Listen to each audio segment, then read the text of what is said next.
Junior Firefighters is the third episode of the first and only season of Kelly Kelly, and I really thoroughly enjoyed this. I think this raises some brilliant points. It's very funny, but also I think very valuable as well with regards to a lot of the issues that it's raising, and I think it does so in a way that's really engaging but also really sensitive. I will, of course, talk through what I mean by this, so there will be spoilers from now as I go through the episode chronologically and share some thoughts.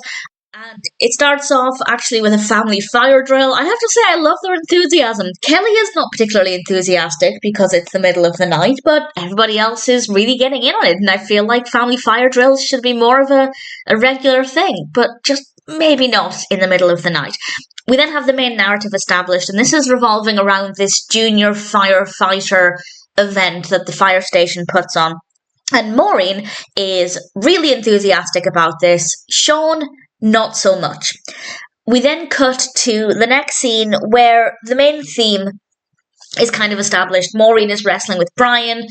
Kelly asks if Doug is going to say anything to them because Maureen is clearly bigger than Brian. Brian is clearly not enjoying this torture session. And Doug says one day Brian is going to get muscles and he's going to be stronger than Maureen. And this leads to a conversation between Doug and Kelly where Brian admits that he thinks any man can beat any woman at any sport. And that's a really toxic thought to have. And it's not just the case that with the right training, any man could beat any woman, which again, I still don't think is the right thought. But Doug just seems to think that men are always going to be better than women at sport, regardless. And that's a really potentially damaging thought to have. And Kelly says, okay, I'll challenge you to fencing. And we learn that actually Kelly used to do fencing in her college days. And Kelly is spending some time with Sean a little while after. And Kelly tells Sean that he doesn't need to be a fireman if he doesn't want to be. And initially Sean pretends to not know what she's talking about. Of course he wants to be a fireman like his father and his grandfather and the ancestors before them. But finally he does admit to Kelly he doesn't want to be a fireman, but what difference does it make? That's what he has to be. And Kelly says, it doesn't have to be the case. Let's sit down and tell your father. And Sean basically points out the fact that that conversation would not go down very well.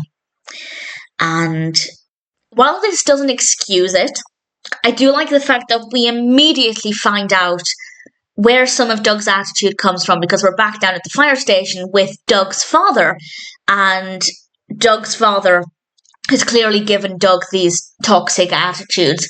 And they are talking about the fact that sport is the last thing that women haven't taken from men, which today would be a ludicrous thought, but in the 90s, I don't even understand where that's coming from. So I'd love to know if anybody was an adult in the 90s and can remember this kind of attitude. Was this a common thought? Is it a common thought today? It's honestly not something I've ever heard of, but then I'm not privy to conversations that are just between men. So I don't know, maybe it is a common sentiment. I'd be keen to find out more if that's the case. But from my perspective, that's kind of the first time I'm hearing that that's a potential thought. And it kind of confused me for a little bit. And it's also worth pointing out that women still usually compete on their own in women-only sports. So it's not like women are playing in the major leagues or anything. I know there are women's-only major leagues, but it's still a very bizarre concept for me to have that thought there. But we can see that this is where Doug's attitude is coming from. It's coming from his father and presumably from his father's father and so on. And when Doug gets home, Kelly and Sean try to tell him. And it goes about as well as expected. And we have this brilliant quote from Kelly. I love the quote, but Kelly's expression, even after she said it, kind of made it clear that even she thought this was a very bizarre thing to say. But I also loved it. She said, feelings are like fine china. The more you bring them out, the less afraid you are to use them. It is corny. It is cheesy. Her expression kind of summed that up. But I also kind of love it, and it makes a lot of sense. We then do get to dig a little bit deeper into why Doug was hurt by what Sean had said. And I do think that this is kind of eye-opening because there are many people whose parents expect them to go into the family business or follow in their parents' footsteps. And Doug does help to explain a little bit why that's the case, because he explains that when Sean said he didn't want to be a firefighter, he wasn't just rejecting the profession. In fact, it wasn't Doug who said this, it was Kelly who said this. She said, Sean's not just rejecting the profession, he's rejecting you. And I think Kelly's realization there of why Doug was responding that way was eye-opening, not just for Doug, but for anybody who might be in a similar situation.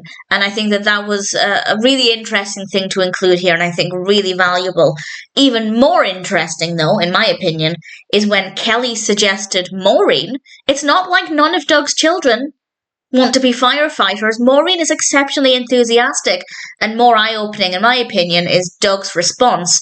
And Kelly further adds value to this situation by making Doug realise something I don't think he was aware of.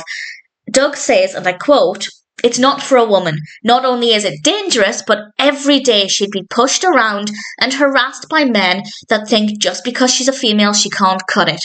And immediately, without missing a beat, Kelly says, "Like you?" And Doug's expression in that moment really says it all. Because, in my opinion, his expression said, I never thought about it like that. I never realised that I was part of the problem. Just because he's not pushing her around and saying, you're a girl, you can't do it, you're useless, you'll never make it as a firefighter, the absence of encouragement, in my opinion, is almost just as bad. And I think that that is so eye-opening and so valuable to include. And I also love that Kelly is providing so much insight here and helping Doug see things in a different way. And I say that because she's kind of come along, joined the family, and then immediately told Sean he doesn't need to listen to what his father's saying about his career. And that could be seen as potentially damaging. But I feel like everything else she's bringing to the table is so incredible that we can overlook the fact that she's kind of just joined the family and is already, I guess others could see it as interfering. So I think she's absolutely fantastic, and I love what she is actually bringing to this. And everything else moves forward in a much more positive direction. And Sean finally admits the truth, but not in so many words, because Doug goes to talk to him. He says, "Mind if I come in?" when he knocks on his bedroom door, and Sean replies, "Oh, now I get a choice." And that sentence there really helps to highlight that he never felt like he had a choice in his own life. And to be honest, I imagine Sean is echoing probably what his father felt growing up. I imagine that Doug also felt that he didn't have a choice in his future career and he had to follow in his father's footsteps. And you have to break that cycle at some point, so let's do it now.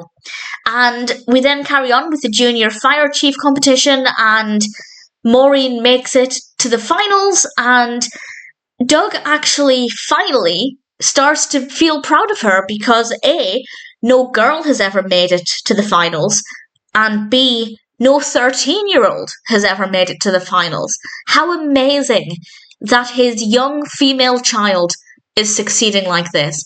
And if he just allows himself to step away from being sexist, he can actually really admire his daughter for what she's achieving. And I think finally we've made steps in the right direction. And we find out that she came third, and it was brilliant. And everybody's happy. Doug makes up with Sean over a sandwich. And then I did think very briefly that we'd end the episode without seeing any fencing. We do get to see the guys earlier on being little teapots, their words, not mine.